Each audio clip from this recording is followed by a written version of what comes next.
Hi, re-NEET examination ఎప్పుడు? Re-NEET examination NTA ఇంకా announce చేయలేదు. ఎన్టీఏ వారు పిల్లల డ్రెస్ మీద పెట్టిన శ్రద్ధ ఎగ్జామినేషన్ మీద పెట్టుంటే క్వశ్చన్ పేపర్ లీక్ అయ్యేది కాదు అని నా యొక్క అభిప్రాయము. రీనీట్ ఎగ్జామినేషన్ ఎప్పుడు? డే స్టూడెంట్స్ అండ్ పేరెంట్స్, మనకి ఈ రోజే తెలిసింది ఎన్టీఏ ఒక ప్రెస్ నోట్ రిలీజ్ చేసింది. ఆ ప్రెస్ నోట్లో నీట్ ఎగ్జామినేషన్ 2026 మే 3న కండక్ట్ చేసిన ఎగ్జామినేషన్ క్యాన్సిల్ చేసామని చెప్పి ఎన్టీఏ స్పష్టంగా చెప్పబడింది. ఆ ప్రెస్ నోట్ మన వీడియోలో డిస్ప్లే చేసిన మీరు చూడొచ్చు.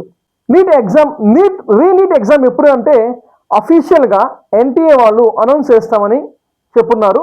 అది కూడా ఎన్టీఏ ఇంటర్నేషనల్ రిసోర్సెస్ ద్వారా ఎగ్జామినేషన్ కండక్ట్ చేస్తామని చెప్తున్నారు. కొత్తగా నీట్ అప్లై చేయడం కుదరదు. 2026లో మే 3న ఏ అయితే స్టూడెంట్స్ నీట్ ఎగ్జామినేషన్ రాశారో కేవలం వారికి మాత్రమే రీనీట్ కండక్ట్ చేస్తున్నామని చెప్పారు. ఏ స్టూడెంట్స్ అయితే ఎగ్జామినేషన్ రాశారో వారందరికి కూడా ఎగ్జామినేషన్ ఫీజ్ తిరిగి ఇచ్చేస్తామని చెప్తున్నారు, రీఫండ్ చేస్తామని చెప్తున్నారు. డే స్టూడెంట్స్ అండ్ పేరెంట్స్, చాలా బాధాకరమైన విషయమే. మేము బాధపడుతున్నాము. నీట్ ఎగ్జామినేషన్ రీకండక్ట్ చేస్తున్నారు. చాలా మంది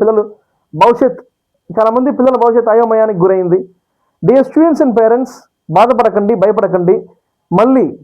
మళ్ళీ కూడా ప్రిపేర్ అయ్యి జాగ్రత్తగా రీనీట్ ఎగ్జామినేషన్ రాయండి. Wish you all the best for re-NEET 2026.